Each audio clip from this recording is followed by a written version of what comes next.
Hello and welcome to the Minor Elements Music Podcast, where we take a major look at the minor elements of music. My name is William, and I'm joined by Daniel. And Judy. and hello everyone. So today we're going to be talking about social media and its impact on music and the industry and music making in general. So, what do we think then? Oh, Where should we Exactly. Aye, that's the question. Where do we start? start at the beginning? Back in the 1800s, I think it was 1880s or something, they invented the phonograph and record players, vinyl records started then. So I Jesus. suppose that's when personal music listening started. Mm. And I suppose nothing really changed until obviously the technology of the phonograph changed and we got more electronic stuff. But I suppose I think it was the 70s where cassette tapes came out. And like you said, the Walkman, the Sony Walkman was the thing. That was mainly, it was more an 80s thing, I think, the Walkman, wasn't it? I'm not sure. I think so. Yeah. I think the record or the LP or whatever, that kind of, there was a kind of evolution to that because it could only store so many minutes Yeah. of playtime, wasn't it? And then over the years, I think one of Columbia Records, I think it was Columbia, it was one of the big record companies, that discovered, if we do this, we can compress more music into it or whatever, and they managed to get like up to 20 minutes. I think. Yeah, I think it's to do with the revolutions because I think it was like 78, meaning 78 revolutions in a minute, I think it was. Then it got slower down to 45 and 33. And I think the 33 was like the single. You used to get single discs, like smaller, like about that size. You used to buy singles. Tiny Frisbees. And the LPs were, what are you talking about that size? This is going by memory because I actually was alive back when vinyl was popular. To be honest, it's went popular again and to some I level. think that's more to audiophiles. People who love music, they'll go, "Oh well, vinyl's superior, so that's why I get it."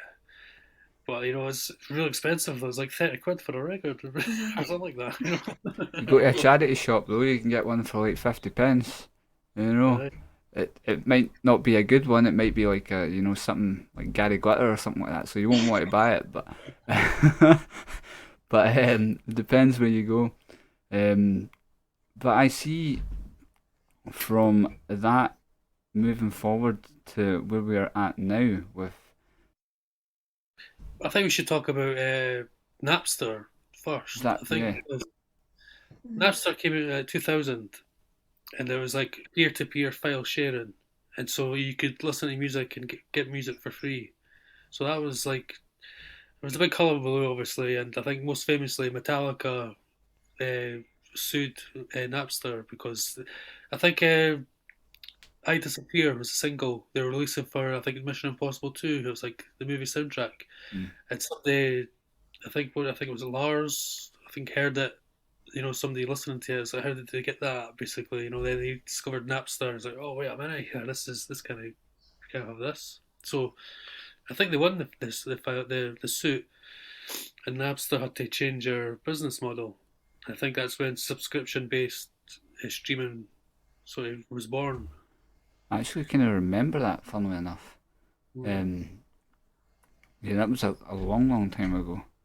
That and you also had the legal form, which was LimeWire. You probably remember that as well, where peer to peer.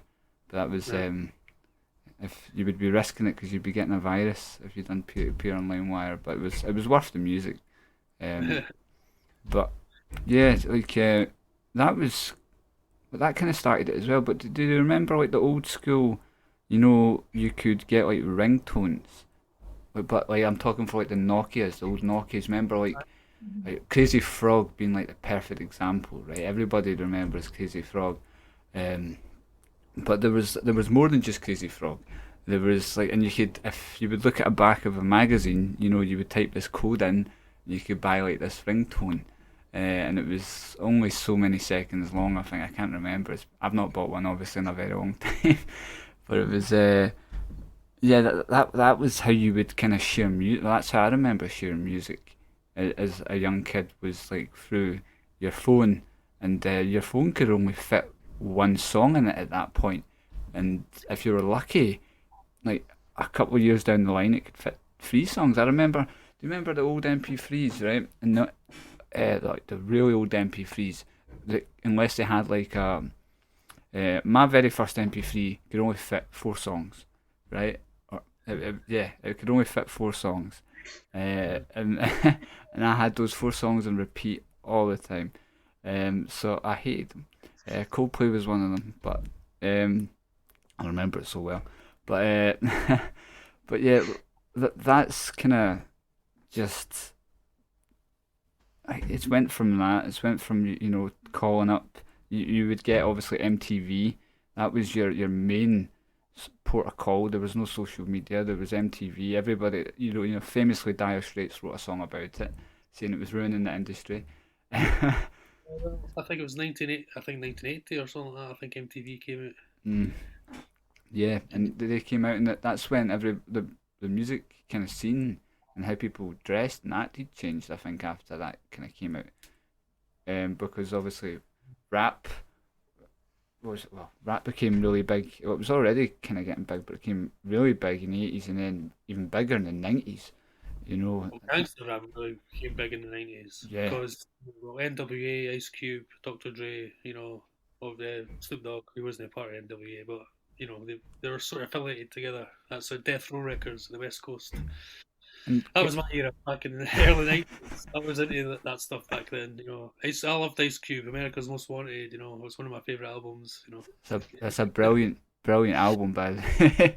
Like, there's a song in it. Was it Gangs? Is it Gangster's Fairy Tale? Where he talks about Cinderella or something like that. I'm not going to say the lyrics. I know the lyrics, but if I say it, Yeah, exactly. it's very X-rated. Leave that alone. But that's a brilliant album. He's so raw in that as well. Like his voice is just like it was Like I'm sitting on the electric chair. I was like, "F all y'all." Switch. That's how I was intro to the album. You know what I mean? It's like, whoa. and his disses as well. After that, they were just he just destroyed people. He was untouchable back then. But see, going from just the evolution from MTV being and the radio being like where you kind of got, or even the phone to where you got exposure, because you would get guys years ago, they would go, "Oh, look at this guy, look at this guy I found," and like they would the old kind of ding ding. But Chuck, it's your cousin Marvin. I bet. Oh, Back to the Future. Back to the Future. Hey Chuck, I got the sound you're looking for. Johnny be good. That's basically how they did it, though. I think, yeah. It's a good reference. But back to that, from that to now, just it being on your phone. Like you can access music on the go, like wherever you are in the gym, anywhere. It's became so portable. So when I had, like, I can only recall from my memories, when I had those four MP3, I was very proud of the four MP3 songs that I had. The battery life only lasted an hour, by the way. It didn't even last, so it didn't really work very well. But from that to then the iPod that came out, which was early 2000s, I think. MTV was still a thing. Kerrang was, big exposure for your and Scuzz for your kind of rock, punk, pop punk stuff. To now Facebook that came out. Was Facebook was early 2000s as well, I'm sure. Very yeah. And then MySpace is a bit later on though. MySpace was before it. And MySpace was, I think everyone that was a musician back then had a MySpace account, because it was like that was your first kind of introduction to social media, in the sense. Well, you had Bebo, but that wasn't really that wasn't counted. Yeah. and from then it's just kind of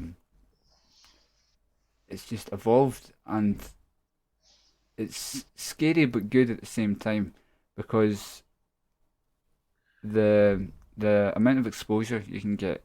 Like I've got some stats here, and see, you've got Snapchat, Instagram, Twitter, Facebook, and probably many other social media platforms I have no idea about.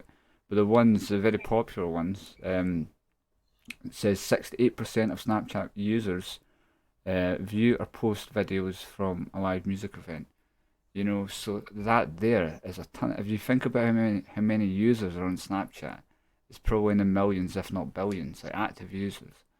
Um, then that exposure already is fantastic. If you were, I don't use Snapchat, but if you're on a Snapchat and if you've seen something that sounded good, you're going to ask someone, "Oh, who's that?" or where, that sounds good, and it's instead of word of mouth, it's like you've got almost like instant gratification in front of you.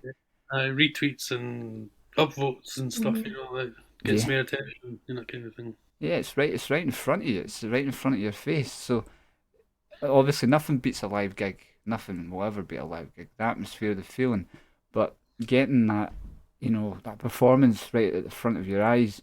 Years ago, you had to travel down to Wembley in a van with all your mates in the back to go, see a gig or a rock gig or whatever, and it was just word of mouth. You seen a flyer or whatever, and yeah, yeah, and now it's just right on your screen. You know, Well, yeah, it makes it easier, I think, for promotion because, yeah, like you said, you'd have flyers, you'd have like demo tapes or whatever, that kind of thing. Whereas now you've got your social medias, you can just post links or just join me this, can give your address and all that stuff, get your media handle or whatever it is. Sorry, boomer moment here, can't think of the words. it's actually. Do you not think? I think social media has a massive part to play in the talent nowadays that's out there. Because if you look at the talent, the things that people can do, I know. and if you go on YouTube, just type in like young guitar player, you'll probably see like a 5-year-old play something like a Yngwie Malmsteen song, right? And Yngwie Malmsteen's like this neoclassical mad guitar player, that can fit so many notes in per 1 second or more. Like he's crazy, right? Yeah. You'll get kids that can play that. You get drummers that can, play like Neil Peart, just or better. Um, Come back, like in sugar. I, oh Yeah. God, I. You get pianists out there, that young pianists that just could play Mozart, and it's unbelievable. Sometimes I look at it and go, "Wow," you Yeah, know. like Facebook the other day, and she was only about 5. And you're not even supposed to be able to play an instrument until your two like big front teeth come in. She had no teeth in her front mouth, like on the top, just none. Oh God. Well, if you, I think the last episode we are talking about the neurons actually, and it's just the younger you learn these things, the better, and because everyone's got social media. Well, obviously they won't have social media there, but they've got platforms like YouTube and whatnot to kind of look at, and quite a lot of kids, parents are they're prone to kind of go, "There's a tablet," it's became like, there you go, there's a tablet. A lot of parents, they limit it and they monitor it and whatnot, but then you have a lot of parents who just go, "Yeah, just take that, go do whatever," because they just want peace, and it's a bit of a shame, but they're exposed to quite a lot, and some of it can be quite good, and if it's monitored, and Got the right filters, parental controls on it. Because exactly. you can some weird stuff on YouTube that you think, that shouldn't be on YouTube. They kick some stuff off that seems innocuous, but then they leave other stuff on that seems a bit. Yeah, it's like the weird. It's. I think it depends who reviews it. I think they've got maybe a different like department of reviewers, and one of them might go, "Yeah, that's cool," and another one might go, "Ah, no, that's," you'll get like, I think a lot is algorithms. So mm, you can fool algorithms by pronouncing words certain ways and or using code words and stuff. So you do need a person to come in and actually look at it and go, wait a minute, no, that's not right. So things do slip through the algorithm. We need actual human beings to look at it to Mm. say if it's proper or not. I think it might change where like algorithms become more sophisticated, but we'll Yeah, see. that makes a lot of sense because you get a lot of people fooling the algorithm, but to get more views or like like almost like that clickbait that you'll see. And it's always at the very end of the video that you'll get like like what they described in the clickbait. It's never at the start. I'll tell you that, and I always skip. I can't be bothered waiting, but it depends on what I'm watching, obviously. But yeah, the clickbait could be quite funny in a sense. But YouTube is a dangerous but entertaining place. If I was a parent, I would probably just restrict my kid to music only, and it'd be certain music because heavy metal only, obviously. No, I'm kidding. The good stuff. Uh, no, I would, because I would say I wouldn't restrict. Really, I'm just joking. I would say because having a diverse music taste definitely helps. And see today, what interests me is if you're a musician and if you have such a complex prog rock band or whatever, like Dream Theater is a perfect example. Yes, from obviously '70s, another good example. So you have a band like that have songs over 6, 7 minutes, sometimes even 12 minutes, and then they go on Spotify and they only get paid for 30 seconds. After 30 seconds, but you'll have someone that has a song for 2 minutes and 50, and they get paid, the exact same for someone with this masterpiece. And it's, Old Town Road being the perfect example. I'm not really a fan of its song, but each to their own. But that's 2 minutes 50, and songs are actually getting shorter now because everyone's wanting to get paid. So songs from your average song, instead of being like, I don't know, 4 minutes or whatnot, depending on what kind of band you are, it's free 30 minutes. 3 minutes 30. A lot of that came from radio play as well. I think a lot of songs, it started off with shorter songs became a thing Mm. because of radio play. I remember as a kid I would listen to the top 40 every Sunday, and they'd play select for the top 30 again, from 10 to 30 to 40. They'd maybe play a few songs, but they'd always play the top 10. And so obviously, it's longer songs, they would cut them. You know what I mean? They would end it short. I'm like, oh, you missed the best part of the song, but that forced artists to start making shorter songs, so they didn't get their song cut for the top 40, kind of like top 10 or whatever. Yeah. And it's continued with the social media, like you said, with the spot being paid for the first 30 seconds, so it incentivizes people to put all the good stuff right at the start and have it quite short. It creates a sense of business within a musician, I think, because you're then having to think, well, first of all, how am I going to make money from this? It needs to.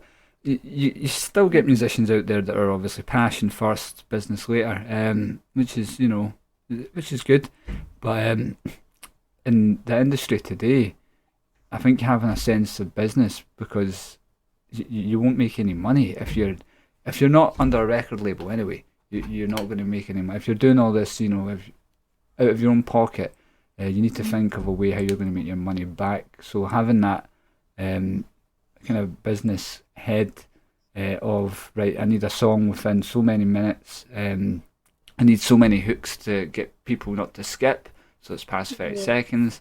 There's a lot more to kind of think about, and it's creating a whole different breed of musicians, if you not realised, because it's not giving them just the skill of being creative in that art form of their instrument or their voice.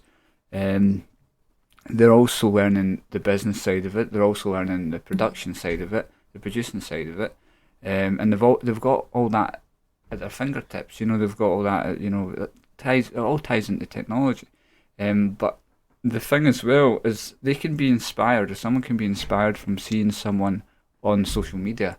And that could really, especially generations being born today in the past 10 years or even the past 15 years, they kind of grew up with social media, haven't they? So that's always been a part of their life. So seeing artists, there's a flip side to that as well as a negative side, because there's image, and I think image can really, it can kind of poison the brain to a certain degree, because if someone looks at something and goes, oh, look at that, look at all these rappers, chains, women, it's just going to pollute their brain into thinking, oh, that's normal. you know it's like, it's, so they might end up not having a lot of respect for people, or they might do, depending on their upbringing, but that becomes their normal, doesn't it? Like that image to them. So it's almost like when people see models online, they'll go, "Oh, look at the figure. That's normal." So for like musicians, they'll look at that and go, "Oh, that's the normal kind of thing for a musician." What do you guys think? Well, I think a lot of the image comes down to the record labels. I don't know what it's like now, but back in the day, it was like the record label had complete control of your image. They tell you how you should be dressing, how you should be behaving in public, and so it was really controlled. Whereas I think now, with social media, you can become more independent. You don't need a major record label to be a successful musician now. Mhm. And a lot of that, that means you have more control over your own image. You can decide how you want to be perceived, how you want to present yourself to the public. So you have more control that way. That, Mhm. and that will probably birth more originality, because nobody wants to be the same Yeah. as other people. Yeah. You know, Whereas left rebels will go, well, this person was successful doing this, so let's just copy them. Or, Yeah. they've got a formula they'll stick to. They don't want to take too many risks. there is always a winning formula, but to be honest, like with pop music anyway, we all know what the winning formula is, but how it sounds, right enough. But with, I think, have you not noticed, like, pop singers, they all kind of have that same sort of, there's not much originality to like how their image is. I'm not dissing their image; they're very beautiful, all of them. But like, Which is probably a big reason why they're famous. but trying to be original, they're actually being unoriginal, because everyone else is trying to be unoriginal. Mhm. Am I confusing myself? Yeah. So I know, but again, I think a lot of that's to do with the record label. I think they've got a Mm. Mhm. big say in that kind of thing. So I think it's probably no so much them. But then again, they want to be famous. They want to like Yeah. be successful. So they're obviously willing to Yeah. put difference.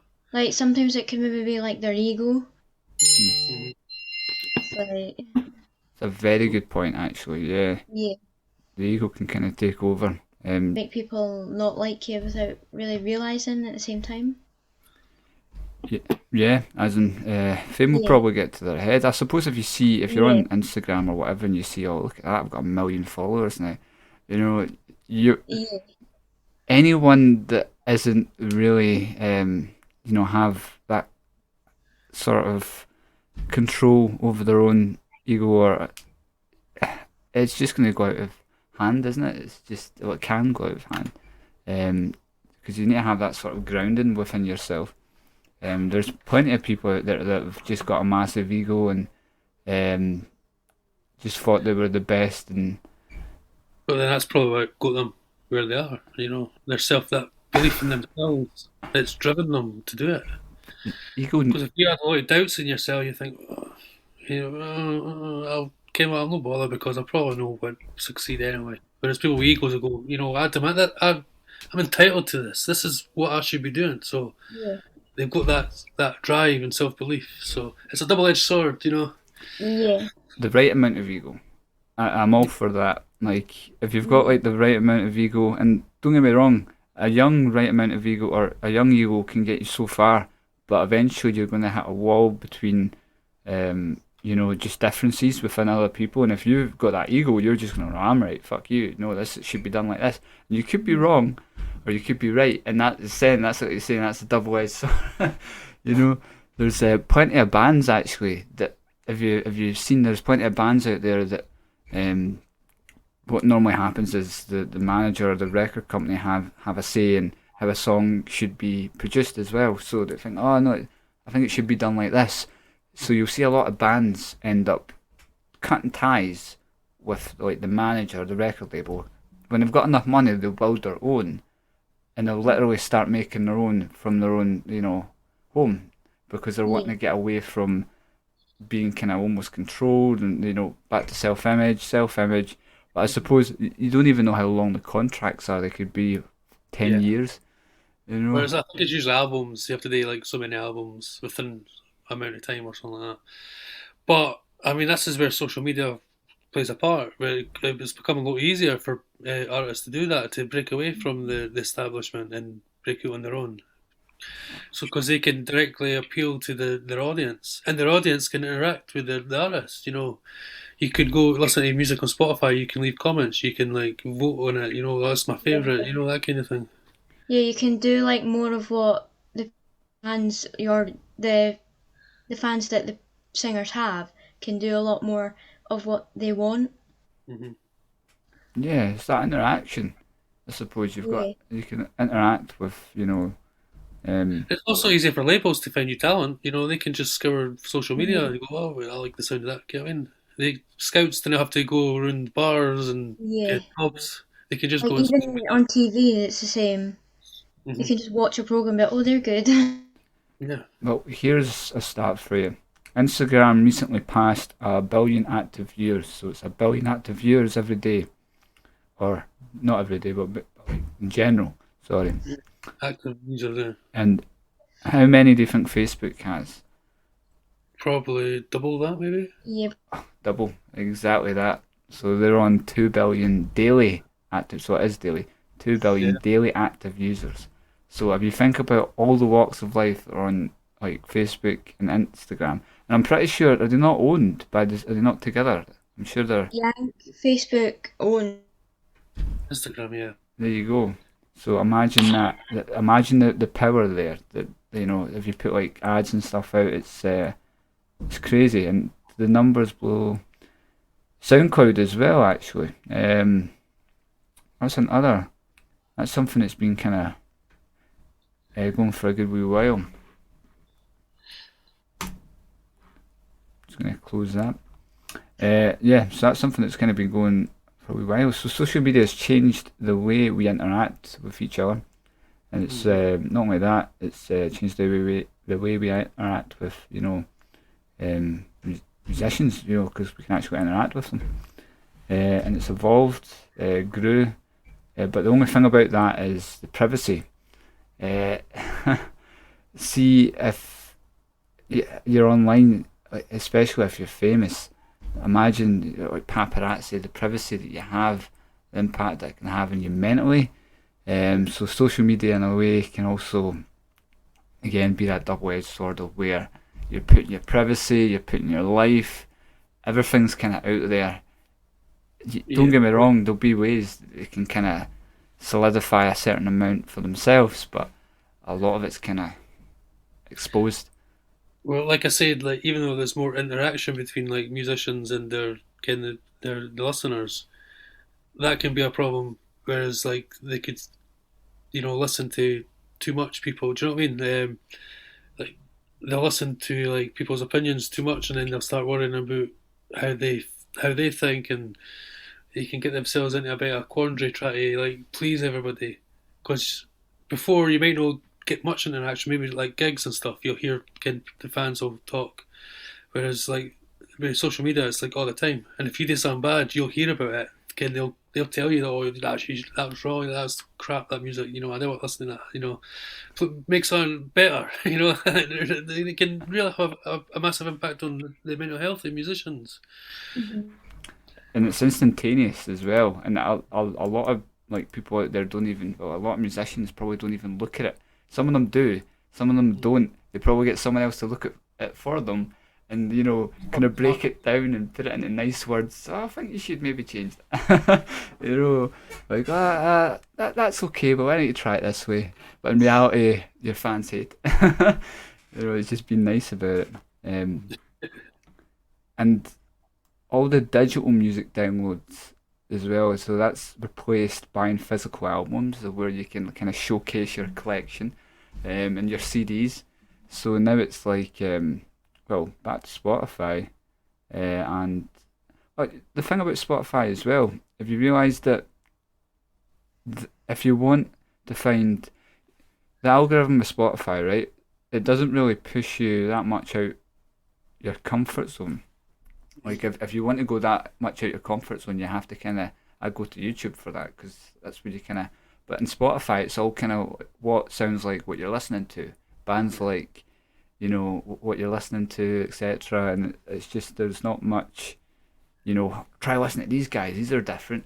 Kind of out there. It's just the kind of same. They just want more just interaction, if push things that you then know or might not like, you might know, like, I'm not going to listen to that. Yeah, it's a bit. Also, I think listening habits have changed through the social media. I think like playlists have become. There was always playlists years ago. Mixtape was the thing when I was a kid. You'd record songs on the radio using a tape, and you'll procure your own like mixtape. And you can do that now a lot easier on like Spotify and stuff. You can make your own mixed playlists and stuff. But people aren't listening to full albums now. They're just like it's just songs. There was a thing with like I think it was Pink Floyd. They were really reticent in putting the music on online. Streaming services, because they thought you should listen to the whole album. The experience is the album. You need to listen to it from start to finish. Whereas like on streaming services, you can just buy one song for the album, and that's it. You don't have to get the whole album. And so that a lot of, like that sort of thing just I don't know what I'm trying to say. It's just like our listening habits have changed basically. It makes sense. It makes sense, no, because like bands like Pink Floyd, it's like if you're listening to them, it's one of those bands. Have you ever closed your eyes listening to them? You must have, because it's like, see, it's one of those bands that, especially the albums, Dark Side of the Moon being a perfect example. Yeah, you just have to listen to it because it's like a story. It tells you like a story. Bands like that tell you story song after song, and then at the very end have this beautiful finish. It's just phenomenal. But yeah, listening habits have changed. It's just I think our attention spans have kind of gotten shorter, so we can only, because of the music, the short music. What the cool kids are listening to, so there's like that as well. Very true. Um, but see, for like artists, like artist awareness and promotion, if you think about maybe how much they might save on promotion, like because back years ago, they would have to, it would almost be like a campaign of promoting, wouldn't it? You need like t-shirts and everything and whatnot, hats, badges, maybe not badges, but actually no badges, yeah, the ones you could sew onto your like denim jacket, there'd be a lot of like physical items. But now it's just like on your social media page, it's all kind of there, Emojis now, that's the thing. Emojis. It's just all replaced itself. But music labels no longer really need to invest large amounts of money trying to sell an album because social media, it can sell itself to a certain degree. Again, with the billions of users on Instagram and Facebook, with the fan interaction as well, with the discovery of where they can find other musicians, and the creativity. Again, we've talked about that with the, because of what's already out, you can use that as like an influence, and it can inspire you to try something new. And because of that, different and new products are getting fired out all the time. There was I watched this funny TED talk actually, and it was it told, the guy was saying that there was a band out there, right? They already had a fan base, but what they did to help to help make some money out of Spotify was they made a song, or an album, sorry, and each song on that album was 32 seconds long. And guess what was in the album? Guess what was in the songs? Nothing. It was just a completely empty track. And they put it out to their fan base and says, use this for meditating, use this for before you go to bed, and this will chill you out. And the band made over $20,000 or something like that, just with people listening to an album that had nothing on it. And Spotify had to phone them and go, yeah, you better stop that. You better cut this out, So they kind of bet the system. That's back to like we're talking about like the business side of things. But there's people out there that are getting so creative that they're doing stuff like this, which is I suppose if you're needing to make money and you're a surviving musician. Till next time, and we'll talk about some more interesting topics. Nice one. All right. Boom. Bye.